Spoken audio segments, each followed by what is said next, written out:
They called her the Invisible Woman. For 20 years, she stood silently beside him, fixing his tie, raising his children, and smiling for the cameras while he took credit for an empire she built.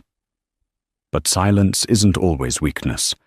Sometimes it's just the calm before the storm, when a billionaire's arrogance leads him to bring his mistress to their anniversary gala and lets her humiliate his wife in front of New York's elite. He forgets one crucial detail. He might wear the crown, but she owns the kingdom. Watch what happens when the quiet wife signs a single document that leaves an entire room gasping for air. This is the story of how Victoria Sterling didn't just get even. She took everything. The chandeliers inside the grand ballroom of the Pierre Hotel on Fifth Avenue didn't just sparkle. They seemed to judge. It was a Tuesday night in late October, the kind of crisp New York evening where the air smelled of roasted chestnuts and exhaust fumes, but inside, the air smelled only of expensive perfume and old money. Victoria Sterling sat alone at table 1. It was the prime table, the center of gravity for the entire tech-forward charity gala, an event designed to celebrate the upcoming merger between Sterling Dynamics and the massive global conglomerate Kincaid Industries. At 45, Victoria possessed a beauty that was often overlooked by those dazzled by flashier things. She wore a midnight blue velvet gown by Oscar de la Renta, high-necked and long-sleeved, elegant but conservative. Her hair, a chestnut shade beginning to show dignified streaks of silver, was pulled back into a severe chignon. She sipped her sparkling water, watching the room fill up. She was Mrs. Bradford Sterling. To the world, she was the housewife who got lucky, the woman who married Bradford right before his first tech startup exploded in the early 2000s. The narrative in Forbes and the Wall Street Journal was always the same. Bradford was the visionary, the genius, the shark. Victoria was the support system, the one who managed the home fronts in the Hamptons and Aspen, so Brad could conquer the world. Victoria checked her watch, a vintage Cartier tank that had belonged to her grandfather. It was 7:15 p.m. Brad was 45 minutes late. Mrs. Sterling. Victoria looked up to see Marcus Kincaid standing there. He was the CEO of Kincaid Industries, the man Brad was desperate to impress. If the contract was signed tonight, Sterling Dynamics would triple in value overnight. "Marcus," Victoria said, offering a practiced, warm smile. "Please, sit. Brad should be here momentarily. He mentioned a last-minute conference call with the Singapore team." Marcus sat, smoothing his tuxedo jacket. He was a sharp man, observant. He looked at the empty chair beside Victoria. "He's cutting it close, Victoria. The press is already setting up the cameras for the signing ceremony at 9. If this merger is going to happen, I need to know the leadership is stable." "Brad is nothing, if not dramatic with his entrances," Victoria said smoothly, covering for her husband as she had done for 2 decades. "But he is reliable where it counts, Marcus. The intellectual property rights for the new microchip architecture are fully secured. I reviewed the final addendums myself this morning." Marcus raised an eyebrow. "You reviewed them?" Victoria took a sip of water. "I like to stay informed." She didn't tell him that she hadn't just reviewed them. She had drafted the original patent filings 20 years ago. She didn't tell him that Sterling Dynamics was a shell company, a brand name. The actual assets, the patents, the real estate, the server farms, were held by a quiet, private trust called the VAS Trust. VAS stood for Victoria and Sterling. Bradford knew this, of course, but over the years, as his ego swelled with magazine covers and television interviews, he had conveniently forgotten who actually held the keys to the castle. He had started to believe his own myth, that he was the king, and she was just a passenger. "Well," Marcus said, checking his phone. "I hope he arrives soon. Rumor has it he's been distracted lately." Victoria's expression didn't change, though her stomach tightened. She knew what distracted meant. It meant Chantel. Chantel was 23. She was an influencer with 2 million followers who posted photos of herself on yachts that Victoria paid for. Brad had been seeing her for 6 months. He wasn't even subtle about it anymore. There were credit card charges for jewelry from chaotic brands Victoria wouldn't be caught dead wearing, and weekend trips to Miami disguised as investor meetings. Victoria had tolerated it. She had tolerated it because of the children, twins now away at university, and because, frankly, she was tired. Divorce was messy. It required energy she wasn't sure she had. She was content to live her separate life, run the charitable arm of the company, and let Brad play the big man. But tonight was different. Tonight was the Kincaid merger. It was the culmination of 10 years of Victoria's strategic planning. She needed Brad to show up, look the part of the devoted husband and brilliant CEO, sign the papers, and secure their children's legacy. "He'll be here," Victoria said, her voice steady. Just then, a hush fell over the room. It started at the grand double doors and rippled inward like a wave of silence crashing against the shore of chatter. Marcus turned. Victoria froze. Bradford Sterling had arrived. But he wasn't alone. Bradford Sterling looked every inch the billionaire playboy.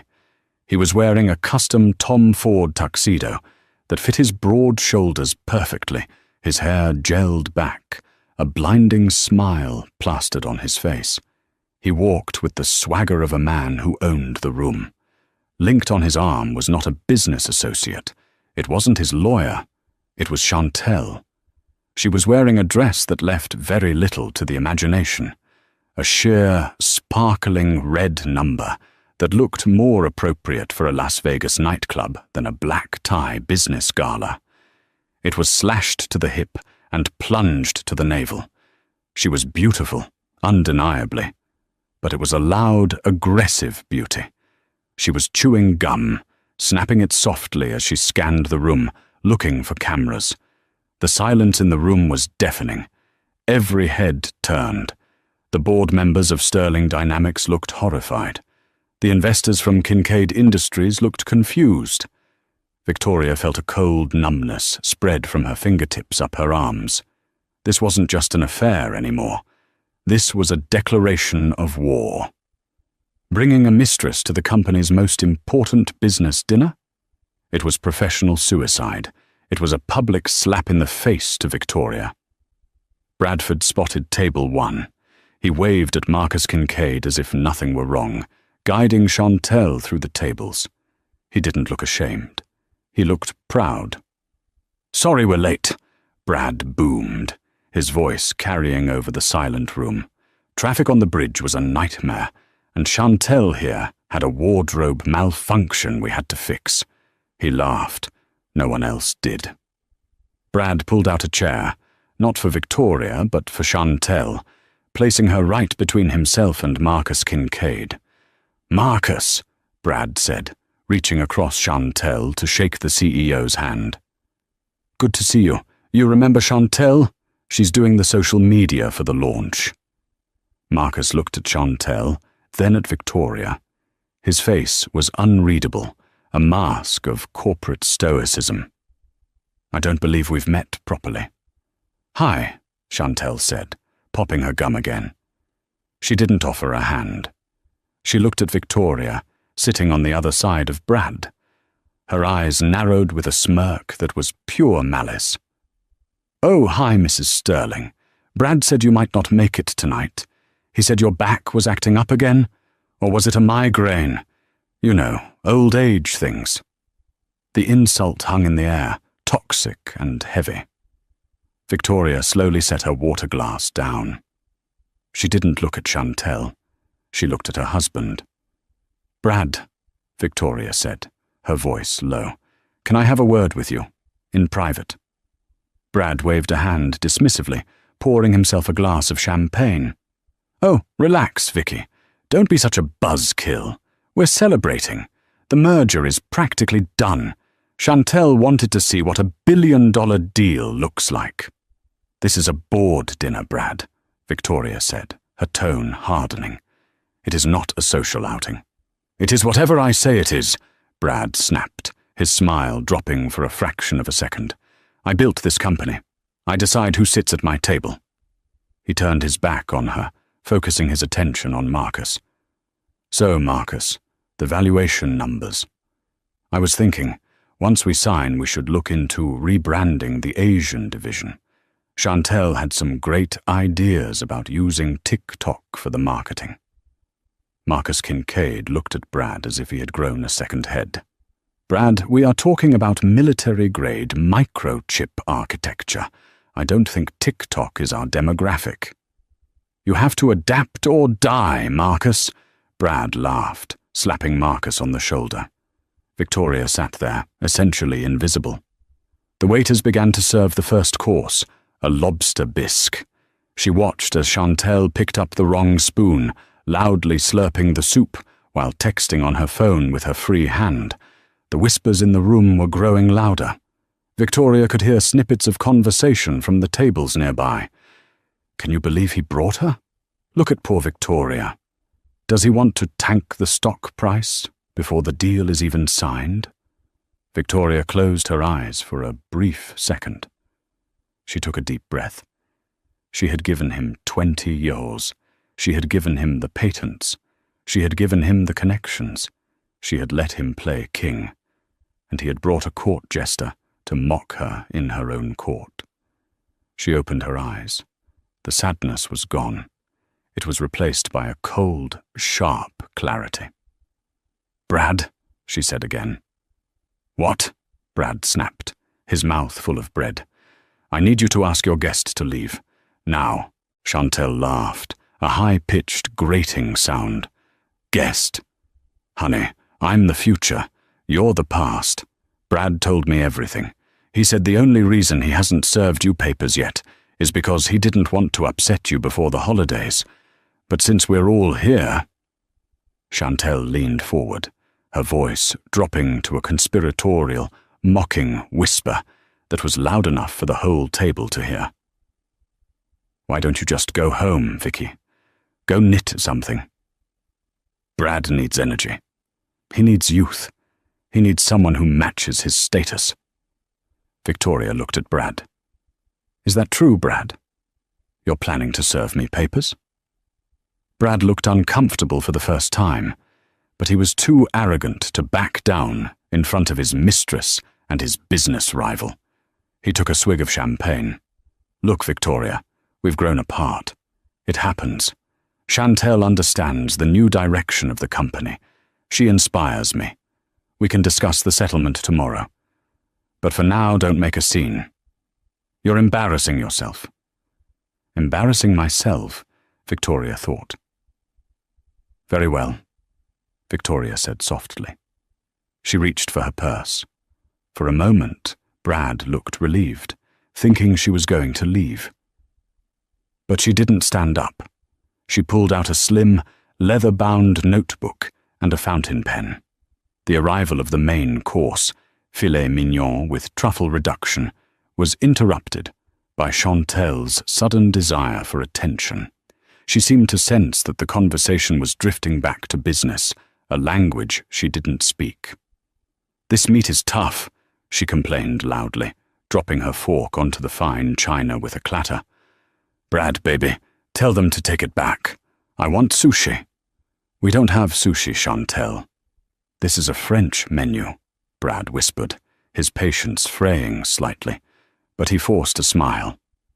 "Just eat the salad." "I don't want salad. I'm bored," Chantel whined. She turned her gaze back to Victoria, who was writing calmly in her notebook. "What are you writing?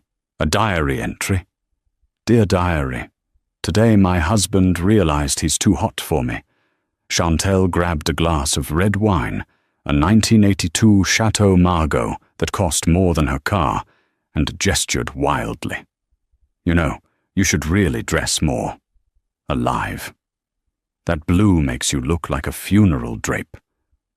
"It's Oscar de la Renta," Victoria said, without looking up, continuing to write. "It's boring," Chantel scoffed. Then it happened. Whether it was accidental or a calculated move to force a reaction, no one knew for sure. But as Chantel swung her arm back, the oversized goblet of red wine tipped. A dark crimson wave splashed across the table. It missed Brad. It missed Marcus. It landed squarely on Victoria. The cold liquid soaked into the heavy velvet of her gown, staining the bodice and the lap, dripping down onto the pristine white carpet of the ballroom. The room gasped. A waiter rushed forward with a napkin. "Madam, I am so sorry." Victoria didn't flinch. She sat perfectly still, the wine dripping from her elbows. Chantel covered her mouth, her eyes wide with fake innocence. "Oops, oh my God, I am so clumsy. But honestly, Vicky, that dress was ugly anyway. I did you a favor." Brad didn't ask if Victoria was okay. He didn't yell at Chantel. He looked at the stain, then looked at his watch. "For God's sake," Brad hissed at Victoria. "Now you have to go. You can't sit there looking like a crime scene. Go to the hotel room, change, or just go home. We have the signing in 20 minutes. He turned to Marcus, laughing nervously. "Women, right? Always some drama. Anyway, back to the equity split." Victoria slowly pushed her chair back. The sound of the chair legs scraping against the floor was the only sound in the room. She stood up. The wine dripped from her dress, but she stood with the posture of a queen. She looked at the waiter. "Leave it." She looked at Chantel. "You enjoy that wine. It has a complex finish, a bit like my patience." Then she turned to Bradford. Her voice wasn't loud, but it projected to the back of the room. "You want me to go, Brad?" "Yes, go!" Brad waved her away like a fly. "And you want to sign the Kincaid merger? You're ready to sign the contract." "I am the CEO, Victoria. I am signing the contract. Stop wasting our time." "Okay," Victoria said. She closed her notebook with a sharp snap. She walked around the table. She didn't head for the exit. She headed for the stage. "Where is she going?" Chantel asked, looking confused. "Victoria," Brad hissed. "Get down from there." Victoria walked up the stairs to the small podium where the microphone was set up for the speeches later that evening. She tapped the microphone. Thump, thump. The sound echoed through the speakers, silencing the few people who were still whispering. "Good evening, everyone," Victoria said. Her voice was calm, melodic, and terrifyingly composed. "I apologize for the interruption, and for my appearance. As you can see, we've had a little spill."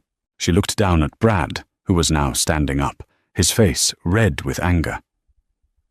"My husband, Bradford Sterling, has informed me that he wishes to sign the merger contract with Kincaid Industries tonight. He has also informed me, quite publicly, that he intends to divorce me to pursue a new future with his associate, Miss Chantel." The crowd murmured. Marcus Kincaid was watching Victoria intensely, his fork suspended halfway to his mouth. "However," Victoria continued, "there seems to be a slight administrative error that Bradford has overlooked in his excitement." She reached into her stained dress and pulled out a phone. She dialed a number and held the phone up to the microphone. It rang once, twice. "Hello? This is Sterling Legal," a voice answered on speaker. It was Mr. Henderson, the company's chief corporate counsel. "Henderson," Victoria said. "This is Victoria." "Mrs. Sterling, is everything all right?" "No, Henderson. It appears we have a breach of the morality clause in the primary trust agreement. Also, I am enacting Article 4, Section B of the Sterling Holdings Charter." Bradford froze. His face went pale. He knew those words. He hadn't heard them in 20 years, but he knew them. Article 4? Henderson's voice sounded shaky. Mrs. Sterling, that freezes all assets, that revokes the operational license of the subsidiary. Are you sure? I am sure, Victoria said, her eyes locked on Brad's. Effective immediately. Please revoke the signatory powers of the current CEO of Sterling Dynamics and cancel the lease on the headquarters. I believe the VAS Trust has other plans for that building. Understood. Initiating protocol now, Henderson said. Victoria hung up. She looked at the crowd. I am sorry to spoil the party, but unfortunately, there will be no merger tonight. Sterling Dynamics no longer has a CEO, nor does it have a building to operate out of. In fact, as of 30 seconds ago, Sterling Dynamics is technically insolvent. She looked at Marcus Kincaid. Marcus, I apologize for the inconvenience, but you cannot merge with a company that doesn't exist. She looked down at Brad. He was trembling. Chantel was looking at him, confused. Brad, what does she mean? What is she talking about? You said you owned everything. Victoria leaned into the mic one last time. He owns the suits, Chantel, and the car. But the company, the patents, the money? Victoria smiled, a cold, dazzling smile. I own it all. The silence that followed Victoria's declaration was heavier than the crystal chandeliers hanging overhead. It wasn't the silence of peace. It was the vacuum of a bomb that had just detonated, but hadn't yet registered the sound. Bradford Sterling stood by the table, his face a mask of contorted confusion. His knuckles were white as he gripped the back of his chair. For a man who prided himself on controlling every room he entered, the sudden shift in gravity had left him reeling. You're lying, Brad choked out. His voice cracked, stripping away the polished CEO baritone he had cultivated for years. He looked around the room, desperate for an ally. She's lying. She's obviously had too much to drink. Look at her. She's covered in wine. She's hysterical. He pointed an accusatory finger at Victoria, who stood on the podium, serene and untouched by his panic. Security, Brad yelled, waving at the men in black suits standing by the doors. Remove this woman. She is disrupting a private corporate event. The head of security, a large man named Miller, who had worked for the Sterling family for 12 years, took a step forward. But he didn't move toward Victoria. He walked past the tables, past the frightened waiters, and stopped in front of the podium. He turned around, crossed his arms, and faced Bradford. He was protecting Victoria. Miller, what are you doing? Brad screamed, his face turning a deep shade of crimson. I pay your salary. Get her out of here. Actually, sir, Miller said, his voice deep and rumbling, carrying easily through the quiet room. Technically, VAS, Trust pays my salary, and the trustee is Mrs. Sterling. I take my orders from the check signer. A ripple of shock went through the crowd. The board members of Sterling Dynamics, men and women who had flown in from London, Tokyo, and Zurich, began to exchange frantic whispers. They pulled out their tablets and phones, frantically checking company bylaws and organizational charts. Marcus Kincaid, the shark in the water, hadn't moved. He was still sitting at table 1, his eyes narrowed as he processed the new data. He slowly wiped his mouth with a linen napkin, placed it on the table and stood up. Bradford, Marcus said. His voice wasn't loud, but it commanded instant attention. Brad spun around, looking relieved. Marcus, you see this circus? I apologize. My wife is obviously having a breakdown. Ignore this. Let's go to the private suite upstairs and sign the papers. We don't need this drama. Sit down, Bradford, Marcus said coldly. What? I said, sit down. Marcus turned his gaze to the podium. Mrs. Sterling, you mentioned the VAS Trust. I'm familiar with the entity. It's the holding company listed as the primary shareholder in our due diligence reports. We were told VAS stood for Virtual Asset Systems. Victoria smiled thinly, a convenient acronym my husband invented to soothe his ego. But if you check the incorporation papers from 2003, filed in Delaware, you will see the full name. Victoria Ann Sterling, Marcus deduced. Correct. And the patents? Marcus asked, stepping away from the table and walking toward the stage, ignoring Brad entirely. The hyperthreading architecture? The cooling systems? The core IP that Kincaid Industries is buying? My designs, Victoria said simply. I hold a PhD in electrical engineering from MIT, Mr. Kincaid. Brad was a marketing major. He sold the vision. I built the machine. Every patent is in my name, licensed to Sterling Dynamics on a renewable 5-year basis. She paused for effect, her eyes scanning the room. And as of tonight, I have chosen not to renew that license. The gasp from the room was audible. Without the patents, Sterling Dynamics was nothing but a logo and some rented office furniture. The stock value would be 0 by morning. Bradford looked like he had been punched in the gut. He rushed toward Marcus, grabbing his arm. She's bluffing! Marcus, she's a housewife. She plans charity galas. She doesn't know anything about engineering. I'm the genius here. I built this. Did you? Victoria asked from the stage. Brad, tell Mr. Kincaid how the quantum stabilizing loop works in the new prototype. It's technical, Brad stammered, sweat beading on his forehead. It's complex. It's not complex, Victoria countered. It's an inverted feedback loop based on the Kelvin scale, basic thermodynamics.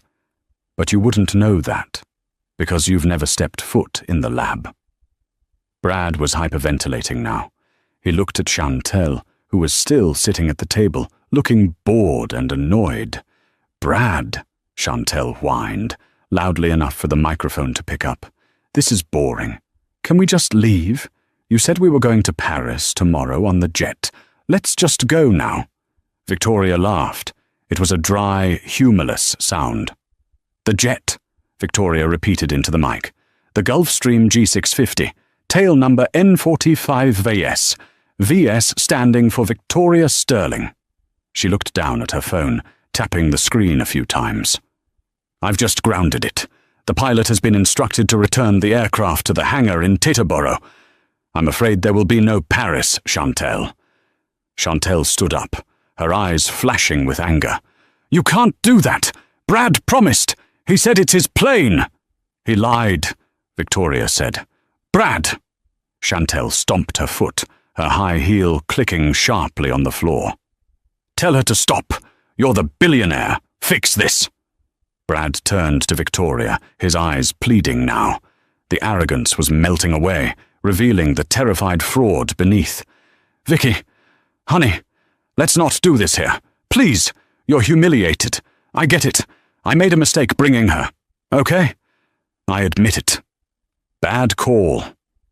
But don't burn the house down just to kill a spider. Think about the company. Think about the employees. I am thinking about them, Victoria said. That's why I'm taking the company back, before you run it into the ground with your negligence. She turned to the crowd of stunned investors and board members. Ladies and gentlemen, the dinner is over. I suggest you check your portfolios. Sterling Dynamics trading has been suspended, pending an internal investigation into the misappropriation of funds by the CEO. Misappropriation? Brad squeaked. Using company accounts to fund a mistress's lifestyle is fraud, Brad, Victoria said, her voice dropping an octave. $2 million in jewelry, the condo in Miami, the yacht rentals. It's all in the forensic accounting report I received this afternoon. She held up the leather notebook. It's all here, and the district attorney already has a copy. The words district attorney hung in the air like smoke. If Part 4 was the trial, Part 5 was the execution. The mention of law enforcement broke the paralysis in the room. The board members, realizing their own liability was at stake, immediately distanced themselves. 3 of the senior directors stood up and walked out of the ballroom without looking at Brad. Marcus Kincaid, however, was a predator who smelled blood. He walked up to the stage, standing just below Victoria. "Mrs. Sterling," Marcus said, his voice respectful. "If you own the IP and you control the trust, then my business is with you, not him." He gestured vaguely behind him at Brad, dismissing the man who had been his equal 5 minutes ago, as if he were a waiter. "We can discuss terms," Victoria replied, looking down at him. "But the price has gone up, and the name on the building changes." "I'm listening," Marcus said. Behind them, the reality was crashing down on Bradford Sterling. He pulled out his phone, frantically trying to access his banking app. "Access denied," he muttered, staring at the screen. He tried another account. "Account frozen." He looked up, his eyes wild. "Vicky, you froze the joint accounts? How am I supposed to? I have bills. I have the mortgage on the penthouse." "The penthouse is in the trust," Victoria reminded him from the stage. "And I've changed the locks. Your things have been packed. They are currently being delivered to the Motel 6 on the Jersey Turnpike. I prepaid for 3 nights. I'm not cruel." A few people in the back of the room stifled laughs. Chantel, realizing the ship was sinking, made her move. She looked at Brad, who was sweating through his Tom Ford tuxedo, looking aged and pathetic. She looked at Victoria, who stood like a statue of justice. Then she looked at Marcus Kincaid. "So," Chantel said, stepping toward Marcus, flipping her hair. "You're the new boss?" "I'm Chantel. I have a lot of followers. Maybe I could help Kincaid Industries with their branding?" She reached out to touch Marcus's arm. Marcus recoiled as if she were radioactive. "Don't touch me." He turned to security. "Please escort this woman out. She's trespassing." "Trespassing?" Chantel shrieked. "I'm the guest of honor." "You're a liability," Marcus said coldly. 2 security guards moved in. Chantel screamed, grabbing her purse. "Brad, do something! You coward! You said you were the king of New York!" Brad didn't answer. He was staring at his phone, watching his life dissolve in real-time notifications. Alert: corporate Amex declined. Alert: Tesla lease voided. Alert: club membership suspended. Chantel was dragged out, cursing and screaming, her red dress flashing as she kicked at the guards. The doors slammed shut behind her, cutting off her voice. Now it was just Brad. He looked small. The grand ballroom, with its high ceilings and gold leaf trim, seemed to swallow him whole. He looked at the table where he had sat so arrogantly just 20 minutes ago. The spilled wine on the white tablecloth looked like a wound. He looked up at Victoria. "Vicky," he whispered, "we've been married 22 years. Doesn't that mean anything?" Victoria walked down the stairs of the stage. The crowd parted for her like the Red Sea. She walked until she was standing toe-to-toe with him. She smelled of the expensive wine he had allowed his mistress to spill on her. "It meant everything to me, Brad," she said softly. "I built you. I supported you. I raised our children while you played golf and chased skirts. I stayed silent when you took credit for my work, because I loved you, and I wanted you to feel important." She reached out and straightened his bow tie, a habit she had performed 1,000 times. "But you broke the one rule," she said. "You brought her into my house. You humiliated me in front of my peers. You mistook my silence for submission." She patted his chest, right over his heart. "You wanted a trophy wife, Brad, but you forgot to check if the trophy was loaded." She stepped back. "I want a divorce. My lawyers will be in touch. In the meantime, you have no access to company grounds. You have no car. You have no home. I suggest you start walking. It's a long way to New Jersey." Brad looked around. No one would meet his eyes. The tech giants, the politicians, the bankers, they all looked away. He was radioactive. "Marcus!" Brad tried one last time. Marcus didn't even look up from his phone. "I'm busy, Mr. Sterling. I'm negotiating a merger with the owner of the company." Bradford Sterling, the man who had been on the cover of Time magazine just last month, let out a sob. It was a pathetic, broken sound. He turned and began the long walk to the exit. His shoulders were slumped, his gait shuffling. He didn't look like a billionaire anymore. He looked like exactly what he was, a man who had lost everything because he didn't appreciate what he had. As the doors closed behind him, the room remained silent for a heartbeat. Then Victoria Sterling turned to the head waiter. "I believe," she said, her voice clear and steady, "that we ordered dessert, and please bring a fresh bottle of wine.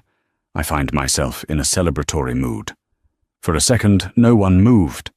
Then Marcus Kincaid began to clap. It started slow. Clap, clap, clap. Then the board members joined in. Then the investors. Then the waiters. Within 10 seconds, the entire ballroom was on its feet, giving a standing ovation to the woman in the wine-stained blue dress. Victoria didn't bow. She simply nodded, walked back to table 1, and sat down in the CEO's chair. But the story wasn't over. As the applause died down, a man in a grey suit entered the room from a side door. He wasn't a waiter. He wasn't a guest. He was carrying a briefcase, and he looked grim. He walked straight to Victoria's table. "Mrs. Sterling?" the man asked. "Yes?" "I'm Agent Reynolds, FBI, Financial Crimes Division," he said, flashing a badge.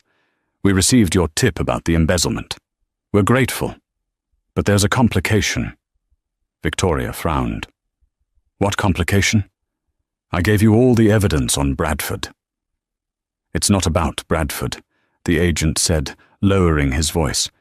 "The forensic audit you sent over, it flagged something else. Something buried deep in the Kincaid Industries merger files." Victoria froze. She looked at Marcus Kincaid, who was sitting right next to her. Marcus had stopped smiling. His hand was slowly moving toward the steak knife on the table. "It seems," the agent continued, watching Marcus closely, "that Mr. Sterling wasn't the only one cooking the books. Kincaid Industries is a Ponzi scheme, and they were using this merger to cover up a $4 billion deficit." Victoria's eyes widened. She had just destroyed her husband to save her company, only to hand it over to a bigger monster. The twist had just twisted again. The atmosphere in the grand ballroom had shifted from a wedding reception to a crime thriller in the span of a single breath. The air was thick with tension, the kind that makes the hair on the back of your neck stand up. Marcus Kincaid, the titan of industry, the man whose face graced the cover of Fortune magazine as the visionary of the decade, sat frozen. His hand, which had been inching toward the serrated steak knife, hovered tremulously over the tablecloth. Agent Reynolds stepped closer, his hand resting instinctively near his holster inside his jacket. "Mr. Kincaid, keep your hands where I can see them." Marcus slowly retracted his hand. He looked at the FBI agent, then at the stunned crowd, and finally his gaze landed on Victoria. A slow, venomous smile spread across his face. It wasn't the smile of a defeated man. It was the smile of a gambler who had one card left to play. "You think you're clever, don't you, Victoria?" Marcus said, his voice smooth as silk, despite the impending doom. He picked up his wine glass and took a leisurely sip. "You took down your husband. Bravo. But you don't understand how the game is played at my level. "Enlighten me," Victoria said, crossing her arms. She didn't flinch. She stood her ground, the wine stain on her dress now looking less like a mess and more like battle armor. "Kincaid Industries isn't just a company," Marcus whispered, leaning in so only Victoria and the agent could hear, though the microphone on the podium picked up the ambient tension. "It's a systemic pillar. If you arrest me, if this news breaks tonight, the tech sector crashes. Your company, this VAS trust you're so proud of, will lose 40% of its value by morning. The panic will wipe you out too." He leaned back, looking satisfied. "So here is the deal. Agent Reynolds walks away. We sign the merger. I absorb your little company, bury the debt in the transition, and we both walk away billionaires. You get rid of Brad, and you get to keep your fortune, or you burn me, and you burn yourself." The room watched, breathless. They didn't hear the whisper, but they saw the negotiation. They saw the two titans locking horns. Victoria looked at Agent Reynolds. The agent looked ready to cuff Marcus, but he waited for Victoria's signal. It was highly irregular. But in this room, money was the real law, and Victoria held the checkbook. Victoria sighed. She walked over to the table and picked up the contract, the merger document that Brad had been so desperate to sign. She flipped through the pages, the crisp sound of paper echoing in the silence. "You make a compelling argument, Marcus," Victoria said loudly. "Mutual destruction is a powerful deterrent." Marcus smirked. "I knew you were a pragmatist." "However," Victoria continued, her voice hardening, "you made the same mistake Brad did. You assumed I only look at the surface." She tossed the contract onto the table. It landed with a heavy thud. "I knew about the Ponzi scheme 3 months ago, Marcus." Marcus's smirk vanished. "What?" "When Brad first proposed this merger, I didn't just audit Sterling Dynamics," Victoria explained, pacing slowly around the table like a shark circling prey. "I hired forensic analysts to look at your books. I saw the shell companies in the Cayman Islands. I saw the circular revenue streams. I knew Kincaid Industries was hollow." "Then why are we here?" Marcus hissed. "Why let it get this far?" "Because," Victoria said, leaning down so her face was inches from his, "I needed you to be in the same room as Brad. I needed the world to see that the two men trying to steal my life's work were both frauds. And I needed to make sure that when the stock market opens tomorrow, Sterling Dynamics is entirely disassociated from Kincaid Industries." She stood up and turned to the crowd. "There will be no merger, not because of a spilled glass of wine, but because Sterling Dynamics does not do business with criminals." She looked at Agent Reynolds. "He's all yours, Agent." Marcus slammed his fists on the table, knocking over the crystal glasses. "You can't do this. Do you know who I am? I know senators. I know judges." "And now you'll know a federal jury," Agent Reynolds said. He signaled, and 3 other agents, who had been disguised as servers, dropped their trays and moved in. The sight was surreal. The billionaire CEO was hauled out of his chair, handcuffed in his tuxedo, and marched past the table where he had just been eating filet mignon. The cameras, which had been set up to record a historic signing, were now broadcasting a historic arrest live to the business news networks. As Marcus was dragged away, shouting obscenities, the room turned its attention back to the one person left standing, Victoria Sterling. She was alone at the center table. The husband was gone. The rival was gone. The mistress was gone. The board members of Sterling Dynamics, the ones who hadn't fled, looked at her with a mixture of fear and awe. One of them, a senior VP named Arthur Pendergast, cleared his throat and stepped forward. "Mrs. Sterling, Victoria," he stammered. "What happens now? The stock trading is suspended. The CEO is fired. The merger is dead. What do we tell the employees in the morning?" Victoria looked at him. She looked at the room full of panicked elites. "We tell them the truth, Arthur," she said calmly. "We tell them that the parasites have been removed." She walked back to the podium one last time. "Tomorrow morning at 8 a.m., there will be an emergency board meeting. I will be assuming the role of interim CEO. We are going to reprivatize the company. No more Wall Street games. No more celebrity executives. We go back to engineering. We go back to building things that work." She paused, looking at the wine stain on her dress. "And Arthur?" "Yes, Mom?" "Find a new cleaning service for the building and fire the old PR firm. I think we've had enough spin for one lifetime." Victoria stepped down from the stage. She picked up her clutch. She didn't look back at the wreckage of the dinner. She walked toward the exit, her head high. As she passed the security guard, Miller, he opened the door for her. "Car is waiting, Mrs. Sterling," Miller said with a genuine smile. "I had them bring the rolls, not the limo. Thought you might prefer to drive yourself." Victoria smiled, a real, warm smile for the first time that night. "Thank you, Miller. You know me too well." 3 months later, the rain in New Jersey was not like the rain in Manhattan. In the city, rain against the windows of a penthouse sounded like jazz, rhythmic, distant, atmospheric. Here, off exit 13 of the turnpike, the rain sounded like gravel being thrown against cheap aluminum siding. It was a relentless, aggressive drumming that made sleep impossible. Bradford Sterling sat on the edge of the sagging mattress in room 14 of the Sleepy's motel. The room smelled of stale cigarette smoke, lemon-scented industrial cleaner, and despair. The neon sign outside, a buzzing red "No Vacancy," flickered rhythmically, casting a sickly, intermittent glow across his face. He looked at his hands. They were shaking.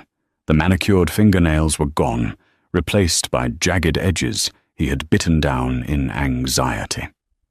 The gold Rolex was gone, sold to a pawn shop in Newark 3 weeks ago to pay for a retainer on a lawyer who had eventually quit when the checks bounced. Brad pulled a prepaid burner phone from the pocket of his thrift store windbreaker.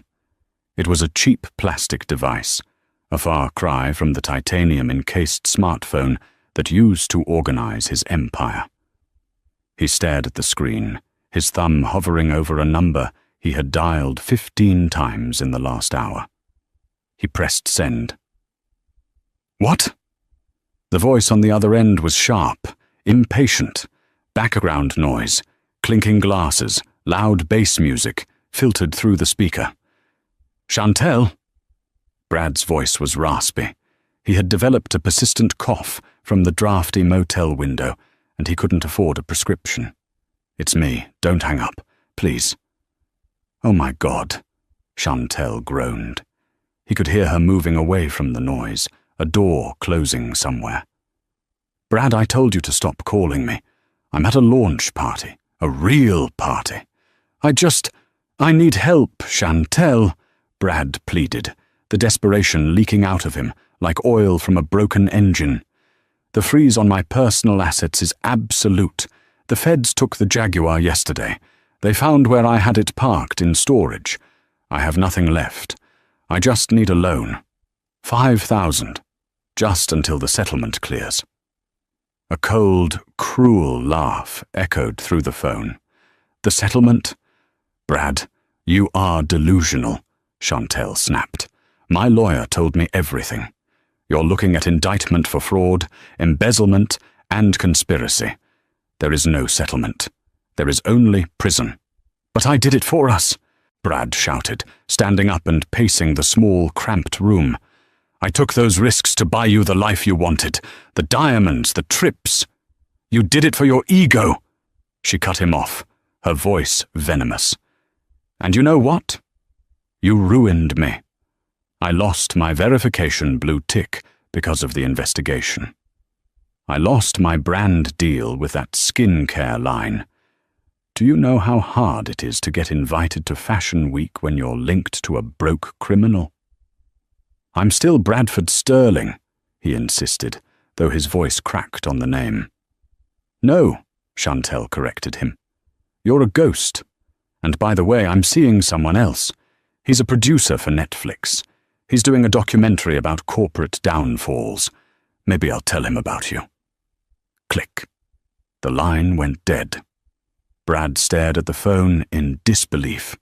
A scream built up in his throat, a primal sound of rage and loss, and he hurled the phone across the room.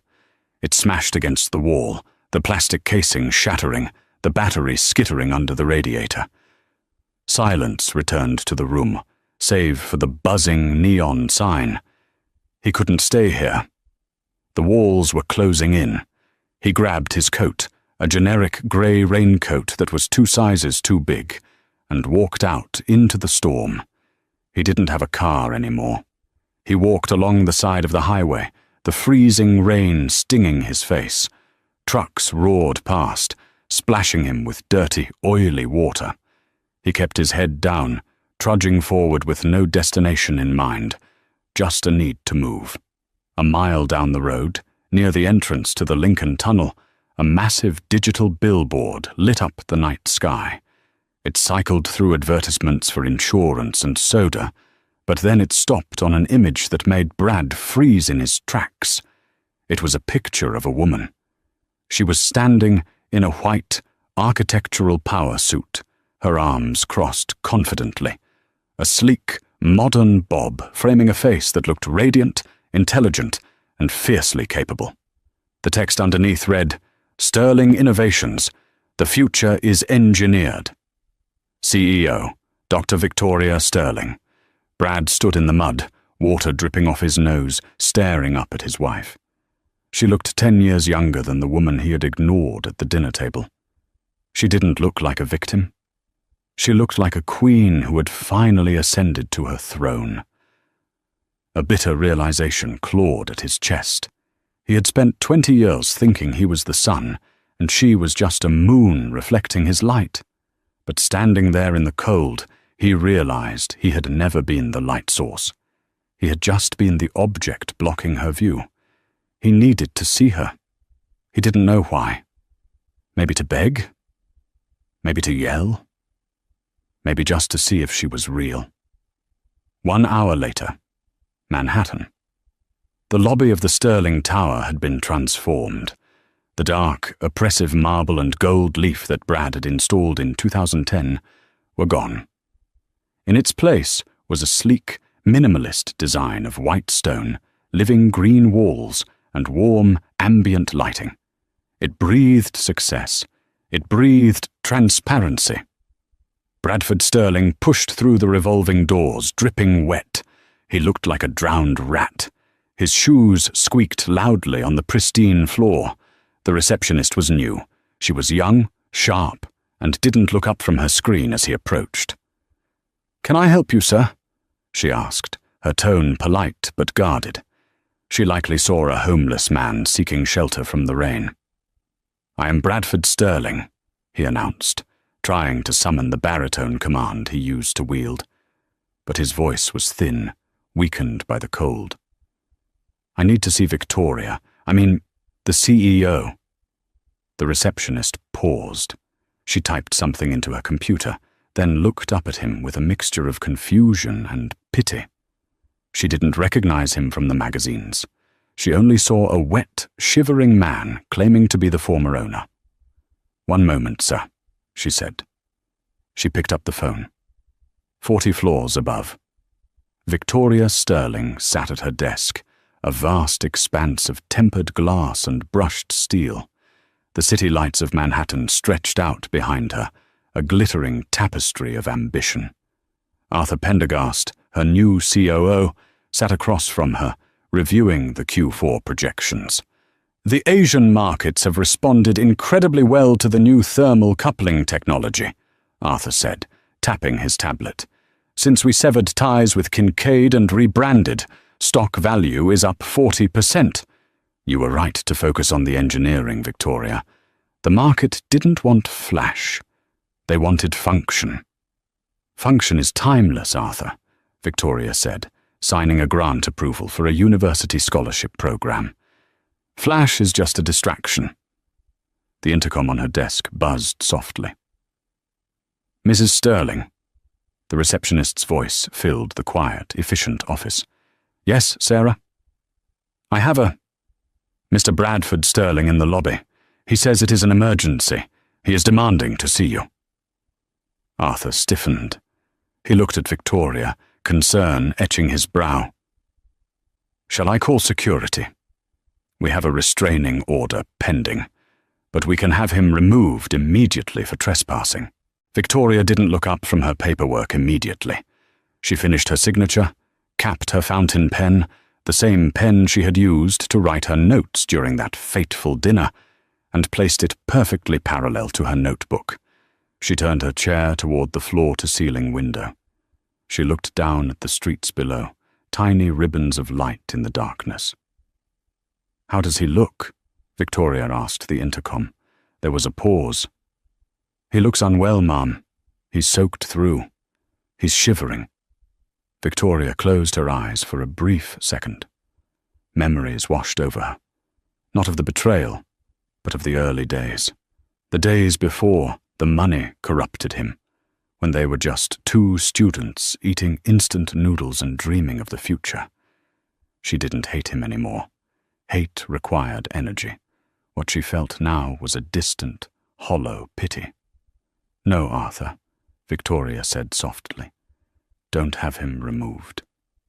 You want to bring him up? Arthur asked, shocked.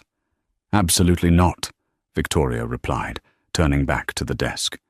Her eyes were clear, devoid of malice, but firm as steel. He doesn't belong on this floor. This floor is for people who work. She pressed the intercom button. Sarah? Yes, Mrs. Sterling? Tell Mr. Sterling that I am currently in a meeting with our investors and cannot be disturbed. Tell him that if he has legal matters to discuss, he can contact the firm of Heavy, Weighty and Stone. Understood, Ma'am. I'll send him away. Wait, Victoria added. She glanced at the coat rack in the corner of her office. It's pouring outside, isn't it? Yes, it's a torrential downpour. Give him an umbrella, Victoria said. Give him one of the company umbrellas from the guest closet, the black ones with the new logo. Arthur looked at her, confused. Just an umbrella? Victoria offered a small, sad smile. He hates the rain, Arthur. He always complained that it ruined his Italian loafers. Let's not be cruel. Back in the lobby, Bradford stood by the security desk, his heart pounding. He watched the receptionist hang up the phone. He straightened his spine, preparing to be summoned up to the penthouse. He was ready to beg, ready to promise her anything if she would just stop the legal hounds, just give him a small allowance, just let him back into the warmth. The receptionist walked around the desk. She was carrying a long, sleek black umbrella. She stopped in front of him. She didn't invite him in. She extended the umbrella. Mrs. Sterling is unavailable, sir, the receptionist said gently. She said you are welcome to contact her legal team during business hours, but she wanted you to have this. Brad stared at the umbrella. He took it. His hands were numb. She won't see me, he whispered. No, sir. Please, you'll have to clear the lobby. We're locking the main doors in 5 minutes. A security guard, a large man named Miller, who Brad vaguely recognized from the old days, stepped forward. Miller didn't look angry. He looked sad. He opened the glass door for Brad. Take care of yourself, Mr. Sterling, Miller said quietly. Bradford turned and walked back out into the night. The door hissed shut behind him, sealing off the warmth, the smell of expensive coffee, and the hum of success. He stood on the sidewalk and clicked the button on the umbrella. It sprang open with a crisp snap.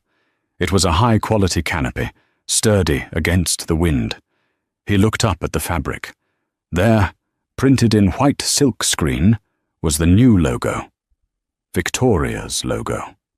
He was standing under her protection, shielded by her charity, holding an object that bore her name. He looked up at the tower one last time. The lights on the 40th floor were blazing bright, a beacon in the storm. He realized then that the building had never been his. The money had never been his.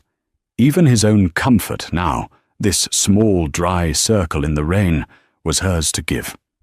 He gripped the handle, turned his back on the empire he had lost, and began the long walk back to the bus station. Up above, Victoria watched the small black circle move away, blending into the sea of traffic and shadows. She watched until he was gone, until he was just another anonymous figure in the city. Then she took a deep breath, filling her lungs with the clean, conditioned air of her office. She felt lighter. The final thread was cut. "Arthur," she said, turning back to the room, her voice strong and vibrant. "Yes, Victoria? Let's go over the designs for the renewable energy grid.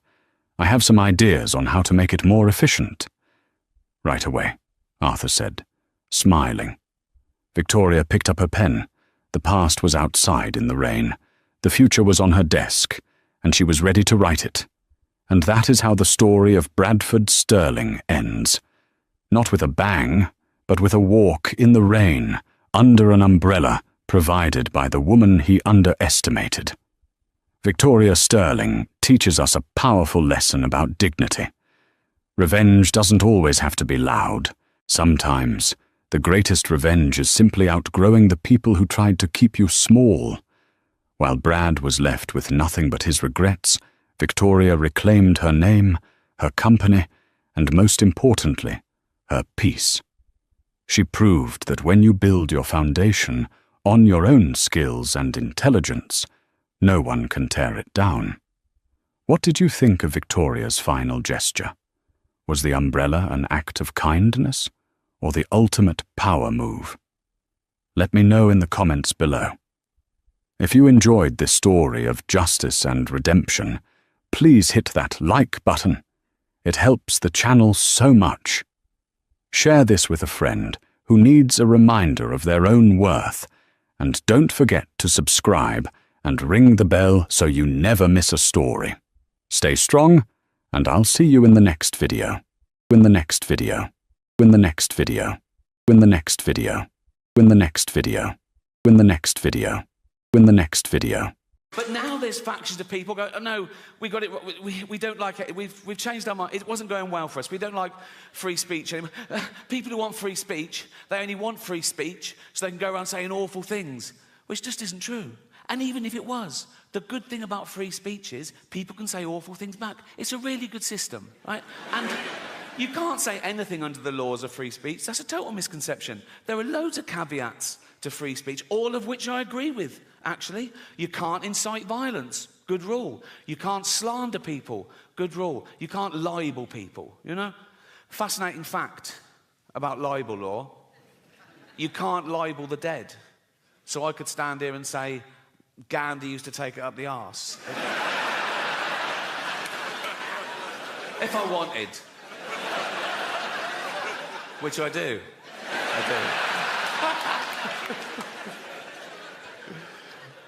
But free speech is the most important human right there is. It's the right from which all other rights come. Without free speech, you couldn't have human rights, you know, and we've got free speech, in theory, in this country, for a little while longer.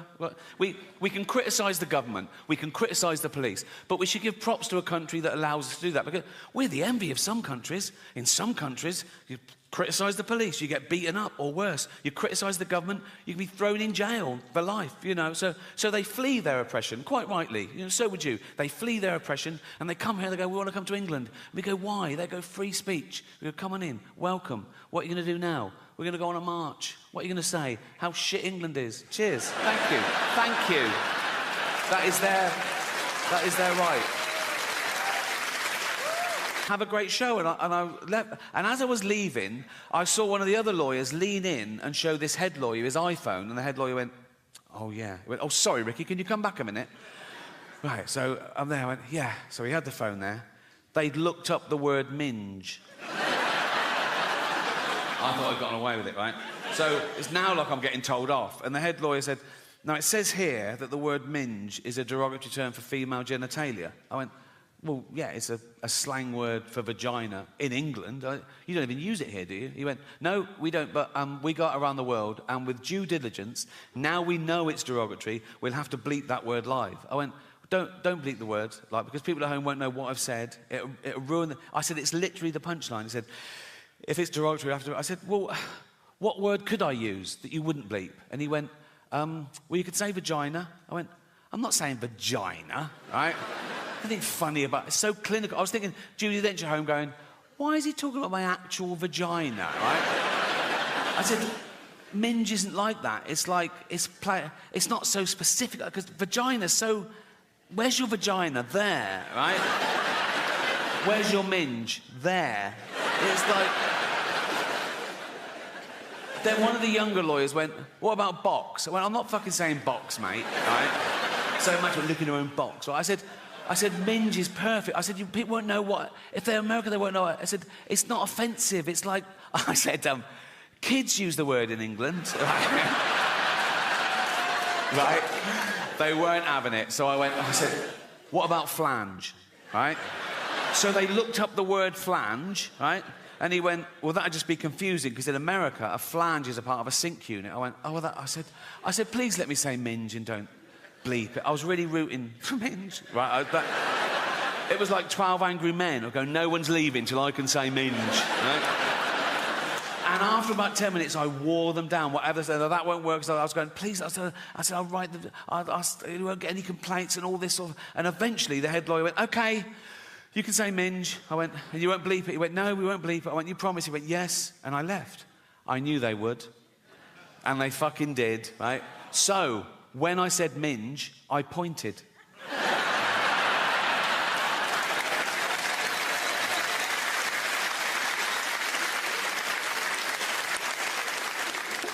Oh, why do you like London so much, Rick? Because you get a round of applause for not shitting yourself. Right. But that's the next phase now. I reckon it's the next 10 years that I will. But as of now, my arsehole has never let me down. Very underrated, the human arsehole. Everyone goes, oh, the human brain, the greatest computer known to man. All the human liver can regenerate itself. Your arsehole is working 24/7. Even when you're asleep, it's like that. You're not coming out. You're not coming out. You're not coming out. Nope. You're not coming out. And you're not coming in.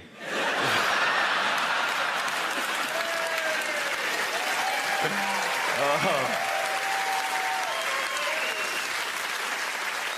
Because it's like a sewer in there, isn't it? But you've got a lovely little manhole cover. Think of that in real life. Walking along a pavement, it's lovely pavement. If that burst, and you know what's in a sewer, don't you? Piss and shit and cum and dead goldfish, fetuses. In China, just the girl ones. Relax.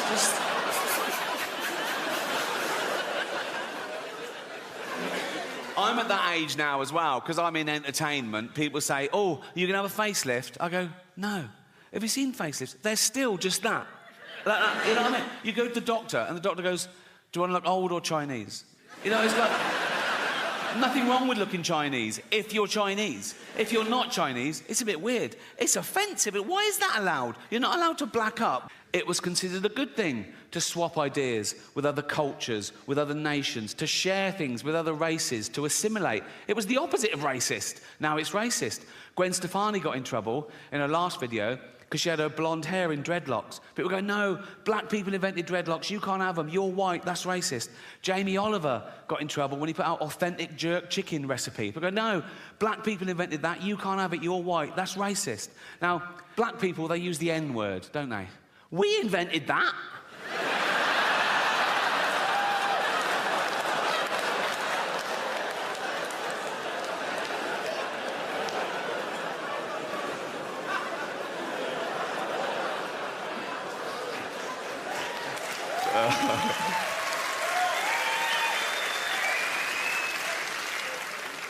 That's the one, isn't it? That's the one. Listen, I know white people are the worst. I know that. That's why no one likes a fucking white middle-aged man anymore until we need a boiler fixing. Then it's get the bald bloke round now. Critical race theory, have you heard of that? Being taught in schools now, particularly in trendy areas like LA, right? Just like 5-year-old kids and 6-year-old kids. If you haven't heard it, in a nutshell, critical race theory says that all white people are racist. Says that we're born racist and we continue to be racist because we're affording the privilege of a racist society set up by our forefathers, okay? So basically, all white people are racist and there's nothing we can do about it, which is a relief.